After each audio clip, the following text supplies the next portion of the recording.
మీరు చెప్పండి స్వామి. మిరప ఏ విత్తనం సాగు చేస్తున్నారు స్వామి? మీరు స్వామి, మీరు ఎవరో ఒక్కరు చెప్పండి.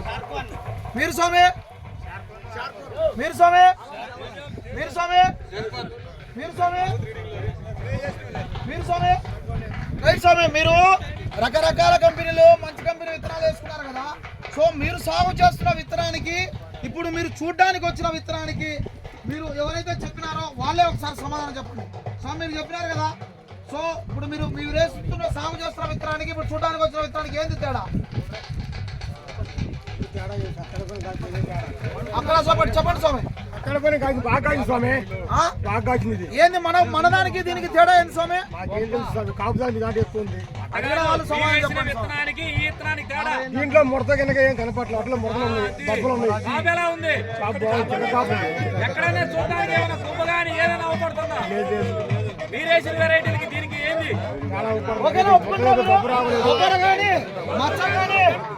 ఎక్కడైనా రాజీ పడిందా భీష్మా? ఎక్కడైనా తప్పు చేసిందా భీష్మా? స్వామి తడబడుతుందా విత్తనము? ఎక్కడైనా పిన్నిస్ రాలిపోతే ఇంత కాపు కనబడుతుందా మనకు? స్వామి మీకు ముందే చెప్పినా మీలో మాట్లాడుకోవద్దని.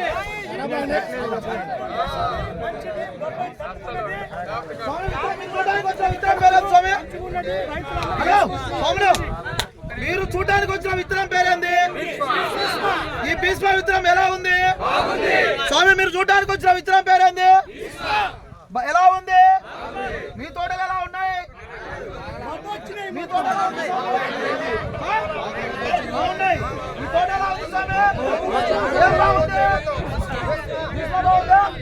ఒకసారి మీరు చెప్పండి స్వామి. తోట మీరు చూడడానికి వచ్చిన తోట ఎలా ఉంది? ఏమి బాగుంది? అందరూ ఒకసారి చెప్పండి. మీరు చూడడానికి వచ్చిన విత్తనం పేరు ఏ విత్తనము? విత్తనం ఎలా ఉంది? వేసుకోదగ్గ విత్తనం దాంట్లో తిరుగులేదు. దగ్గర దగ్గర కడుపు. భీష్మ ఇత్రం అయితే దగ్గర కాపు, చిక్కడి కాపు, బొబ్బ లేదు. ప్రతి ఒక్క రైతు వేసుకోవచ్చిన ఇత్రం ఇది. మీకు చుట్టుపక్కల ఈ గ్రామంలో ప్రతి మిరప తోటలో బొబ్బరు ఉంటాయి. ఇక్కడ వెతుకుదామంటే బొబ్బరు తోట కనబడుతుందా? కుడి పక్క ఎడం పక్క బొబ్బరు ఉంటాయి. ఇక్కడ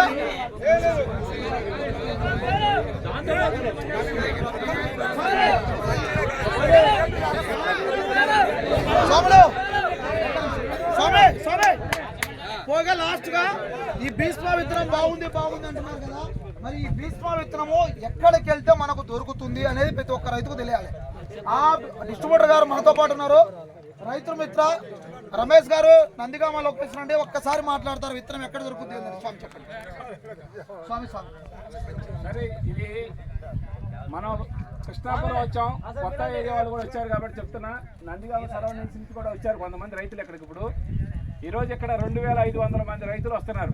ఆల్రెడీ ఒక 700 మంది రీచ్ అయ్యారు, భోజనాల దగ్గర ఉన్నారు. ఆపుతా వస్తున్నాం మేము, ఒకేసారి ఫ్లోటింగ్ అవ్వకూడదని. కొంతమందిని ఇక్కడ ఆపి ఇక్కడ కొద్దిసేపు మనం మాట్లాడిన తర్వాత మళ్ళీ వదులుతున్నాం అక్కడ భోజనాలు అయిపోయింది. సో అది కారణం కొద్దిగా, అందుకని వెయిట్ చేయమంటున్నాం. మనం హడావుడిగా ఒకేసారి అక్కడికి పోతే నెట్టుకోవడాలి కాబట్టి కొంచెం స్లోగా ఉండండి. విత్తనం గురించి తెలుసుకోండి. వచ్చిన పని ఏంటి అనేది మనం ముఖ్యం. మనం వచ్చిన విత్తనం గురించి తెలుసుకోవడానికి కాబట్టి కొద్దిగా ఒక 5 నిమిషాలు కేటాయించండి. ఈయన బాలరాజు గారు అని ఈ పొలం ఓనర్ గారు. ముందు ఈయనకు ఒకసారి అందరూ తప్పెట్టు కొట్టాలి. ఎందుకంటే ఈయన ప్రతి సంవత్సరం కొత్త విత్తనం కావాలని అడుగుతారు. పాతొద్దు, నాకు ఇంకా కొత్తది ఏదైనా ఉందా అంటే ఎంత ధైర్యం ఉండాలండి? కొత్త వేయాలంటే 1 ఎకరానికి 1,50,000 పైన 2 లక్షల దగ్గర పెట్టుబడి అవుతుంది. పూర్తిగా చూడని విత్తనాన్ని ఇవ్వమంటాడు. నీకు నమ్మకం ఉండే కంపెనీని ఇవ్వమంటాడు. ఎనిస్టా సీడ్స్ వాళ్ళది భీష్మ ఇచ్చాయి ఈ సంవత్సరం. ఇచ్చిన తర్వాత ఊళ్ళోకి వస్తే చూడటానికి వస్తుంటే అన్నారు, అన్న మా చేలన్నీ వైరస్ వచ్చినాయి అన్న. ఎక్కడ అడిగినా, ఏ ఇంట్లో అడిగినా మీరు అడగండి, ప్రతి చేలో వైరస్ ఉంది ఈ ఊర్లో. ఈయన ఎట్టా ఉన్నాడు అనుకుంటా. ఈయన ఇంటికి వచ్చిన తర్వాత ఈయన అడిగితే నా చేలో ఒక్క మొక్క చూపించు చాలన్నాడు. ఊళ్ళోనో ప్రతి ఒక్కళ్ళు మా చేలో ప్రతి చేలో వైరస్ ఉందన్నారు.